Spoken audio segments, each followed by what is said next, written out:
La plupart d'entre vous ont probablement déjà entendu parler du stoïcisme. Vous imaginez peut-être un sage impassible, incapable de la moindre émotion, qui ne sourit ni ne pleure jamais.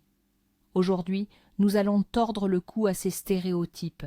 Préparez-vous à découvrir pourquoi les stoïciens ne sont en réalité pas des êtres insensibles et que leur philosophie ne consiste absolument pas à réprimer les émotions. Nous allons explorer 5 mythes tenaces qui vont complètement transformer votre vision de cette philosophie antique. Alors, qu'est-ce que le stoïcisme? Au juste, c'est une philosophie grecque antique née aux alentours de l'an 300 avant notre ère. Elle nous enseigne comment mener une vie bonne et pleine de sens. C'est un guide pratique pour atteindre la sérénité, la sagesse et la force intérieure. Le stoïcisme n'est pas une religion, mais plutôt un ensemble de principes pratiques qui nous aident à faire face aux défis de l'existence. Commençons par la première idée reçue, et sans doute la plus tenace, le mythe numéro 1. Les stoïciens sont des robots insensibles, dépourvus de toute émotion. Imaginez une personne qui ne ressent jamais la joie, la tristesse ni la colère. C'est ainsi que beaucoup perçoivent le véritable stoïcien, une sorte de statue impassible, affrontant le monde avec un visage de marbre. Pourtant, cette représentation est profondément erronée et dénature complètement l'essence de cette philosophie antique. En réalité, les stoïciens comprenaient parfaitement que les émotions sont une part inhérente de la nature humaine. Ils n'appelaient ni à leur suppression, ni à leur annihilation. Cela aurait été tout simplement impossible, voire même nuisible. Au lieu de cela, les stoïciens nous enseignaient à prendre conscience de nos émotions, à en comprendre la source et surtout à les gérer sans leur laisser le contrôle de nos vies. C'est là le point essentiel. Ils faisaient une distinction entre ce qu'ils appelaient les impressions primaires, notre première réaction spontanée à un événement, et les jugements, la manière dont nous interprétons ces impressions. Prenons un exemple familier à tous. Vous êtes coincé dans un embouteillage monstre. Votre première réaction est l'irritation, voire la colère. Le stoïcien ne fera pas semblant de ne pas le ressentir. Il reconnaîtra cette irritation, mais au lieu de la laisser se transformer en fureur, il se posera la question: puis-je changer quelque chose à cette situation? Cet embouteillage est-il en mon pouvoir? La réponse est évidente: non. Et c'est alors que le stoïcien se concentrera sur ce qu'il peut contrôler, sa réaction, son attitude, sa sérénité. Il pourrait par exemple profiter de ce temps pour écouter un livre audio ou simplement pour méditer. Ainsi, le stoïcisme ne consiste pas à devenir insensible. Il s'agit de devenir maître de ses émotions, et non leur esclave. C'est la capacité à conserver une clarté d'esprit et une rationalité, même dans les états émotionnels les plus intenses. Les stoïciens étaient des réalistes. Ils savaient que la colère, la peur ou la tristesse surviendraient, mais ils apprenaient à ne pas laisser ces émotions dicter leurs actions et détruire leur paix intérieure. Passons au deuxième mythe. Le stoïcisme serait synonyme de résignation sévère, de souffrance endurée et de morosité permanente, comme si la vie d'un stoïcien n'était qu'une succession de calvaires qu'il faudrait rechercher délibérément et surmonter pour devenir un vrai philosophe. Certains imaginent que les stoïciens se privaient volontairement de tout plaisir, menaient une vie spartiate et accueillaient la douleur presque comme une bénédiction, un passage obligé de leur chemin. Or, cette perception est loin de la réalité. Le stoïcisme nous enseigne à accepter l'inévitable et à développer une résilience face aux difficultés, plutôt qu'à rechercher la souffrance pour la souffrance. Le but n'est pas d'être malheureux, mais d'être préparé aux inévitables revers et surprises désagréables de la vie. C'est une nuance essentielle. Les stoïciens n'étaient pas des masochistes. Ils appréciaient la joie, savaient savourer un bon repas, l'amitié et la beauté du monde. Mais ils savaient que tous ces plaisirs étaient éphémères et pouvaient être perdus. C'est pourquoi ils pratiquaient la préméditation des maux, la réflexion sur les scénarios négatifs possibles. Il ne s'agit pas de rechercher la souffrance, mais de s'y préparer. Cela nous aide à ne pas être pris au dépourvu quand les choses tournent mal, par exemple en cas de maladie. Le stoïcien reconnaît la douleur, l'inconfort. Il ne fera pas semblant d'être en pleine forme ou de se réjouir de sa maladie.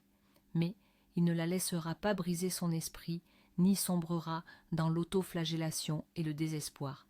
Il se concentrera sur ce qui est en son pouvoir, le respect des conseils médicaux, le repos, la préservation de sa sérénité d'esprit. Ce n'est pas une quête de la douleur, mais le développement d'une force intérieure qui nous permet de rester équilibrés, quelles que soient les circonstances extérieures. La résilience ne consiste pas à être insensible à la douleur, mais à ne pas la laisser nous maîtriser. Il s'agit de la capacité à traverser les épreuves sans que notre harmonie intérieure ne soit brisée. Les stoïciens aspiraient à une vie épanouie et prospère, mais ils savaient que des défis étaient inévitables sur ce chemin, et ils nous enseignaient comment traverser ces épreuves avec dignité. Abordons à présent le mythe numéro 3. Les stoïciens seraient des fatalistes. Nombreux sont ceux qui pensent à tort que les stoïciens acceptent passivement tout ce qui leur arrive dans la vie, sous prétexte que c'est le destin et qu'on ne peut rien y changer. On se dit « à quoi bon agir si tout est de toute façon déjà écrit ?» C'est une conception erronée très répandue qui transforme une philosophie active et pragmatique en une forme de passivité. En réalité, le stoïcisme enseigne à distinguer très clairement ce qui dépend de nous et ce qui n'en dépend pas. C'est un principe central appelé la dichotomie du contrôle. Nous ne pouvons pas contrôler la météo, l'opinion d'autrui, le résultat d'une loterie, ni même certaines maladies, mais nous pouvons contrôler nos pensées, nos actions, nos réactions et nos convictions. C'est précisément là que réside l'approche proactive du stoïcien. Là où nous avons un contrôle, nous devons agir de la manière la plus efficace et la plus vertueuse possible. Prenons un exemple. Vous vous préparez à un examen important. Un fataliste dirait « Si je dois réussir, je réussirai. Sinon, tant pis. À quoi bon faire des efforts ?» Mais le stoïcien, lui, agira différemment.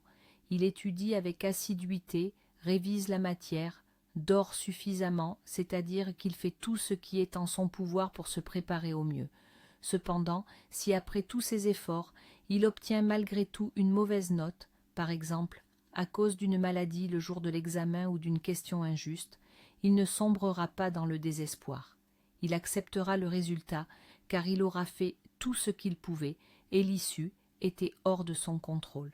Ce n'est pas une résignation passive, mais une sage distribution des efforts et de l'énergie. Le stoïcien agit activement, fournit le maximum d'efforts là où il peut influencer la situation, mais lâche prise sur les résultats qui sont au-delà de son contrôle.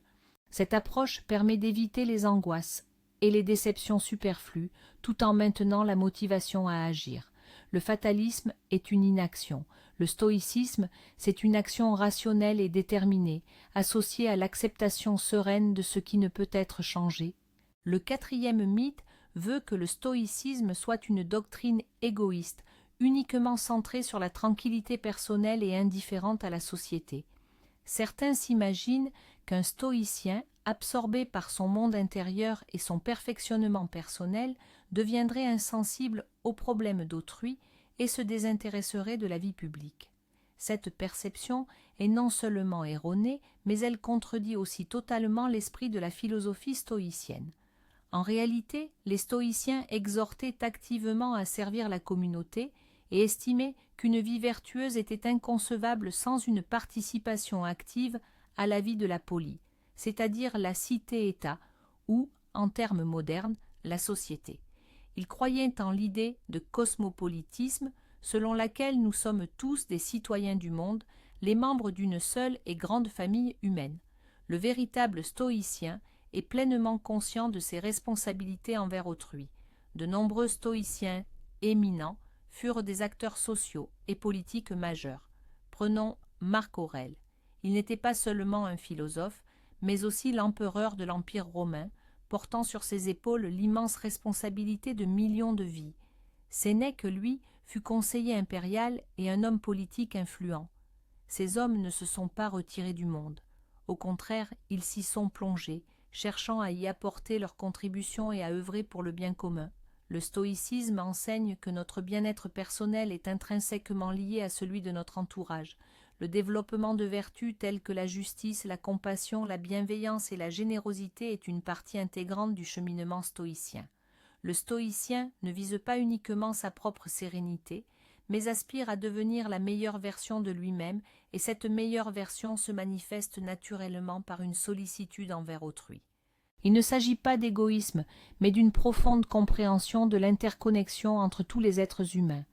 Les stoïciens croyaient que nous sommes nés pour la société, et que notre nature profonde s'exprime dans l'aide mutuelle. Ils enseignaient que nous devions traiter les autres comme nous-mêmes, et que la vertu n'a de sens que si elle sert le bien commun.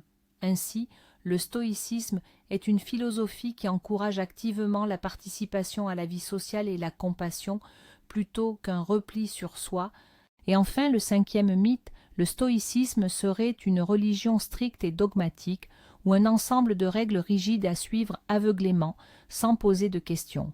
Certains perçoivent cette philosophie comme un corpus de lois immuables qui ne laisserait aucune place à l'individualité, à l'interprétation personnelle ou à la pensée critique.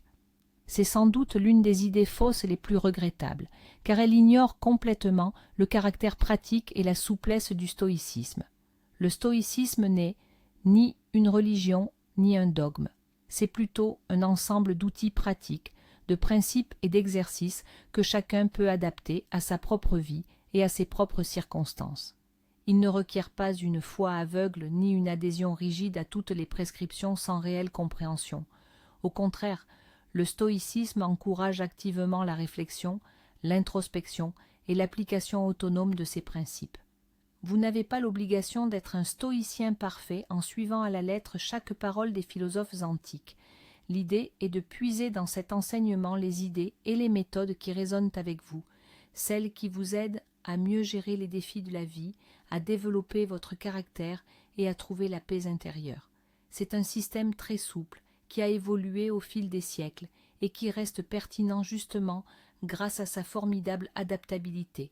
Par exemple, la méditation sur la mort, memento mori, ou la préméditation des mots, premeditatio malorum, ne sont pas des rituels rigides, mais plutôt des exercices pour l'esprit qui aident à mieux apprécier le présent et à développer la résilience. Vous êtes libre de les pratiquer de la manière qui vous convient le mieux. Le stoïcisme n'offre pas de réponse toute faite à toutes les questions de la vie, mais il propose un cadre puissant pour la recherche de ces réponses, pour le développement de votre propre raison et de votre vertu. Il nous enseigne à penser de manière critique, à remettre en question nos propres croyances et à travailler constamment sur nous-mêmes. C'est une philosophie qui vous encourage à devenir un apprenti actif de votre propre vie, plutôt qu'un simple consommateur passif de dogmes. Elle appelle à un perfectionnement et une exploration constant de soi, vous faisant ainsi l'auteur de votre propre et unique cheminement stoïcien. Voilà, nous avons démystifié 5 mythes essentiels. Le plus surprenant, c'est que les stoïciens sont bien loin d'être des statues insensibles. Ils étaient des êtres profondément sensibles, qui avaient simplement appris à gérer leurs émotions avec sagesse. Ils ne recherchent pas la souffrance, mais ils savent la traverser avec une résilience admirable. Loin d'être fatalistes, ce sont des acteurs proactifs, conscients de leurs limites et de ce sur quoi ils peuvent agir. Et bien loin d'être égoïstes, ils nous invitent au service de la communauté, en nous offrant des outils pour une vie pleine de sens et de vertu. Plutôt surprenant, n'est-ce pas ? Nous espérons que cette vidéo vous a permis de porter un nouveau regard sur le stoïcisme et son étonnante pertinence. Ce n'est pas une doctrine réservée à une élite, mais un guide pratique et accessible pour chacun d'entre nous. Si vous avez apprécié cette vidéo, n'oubliez pas de liker, de vous abonner à la chaîne et d'activer la cloche pour ne manquer aucune de nos prochaines publications. Alors, lequel de ces mythes vous a le plus surpris ? Ou peut-être avez-vous d'autres questions sur le stoïcisme? N'hésitez pas à partager vos réflexions en commentaire.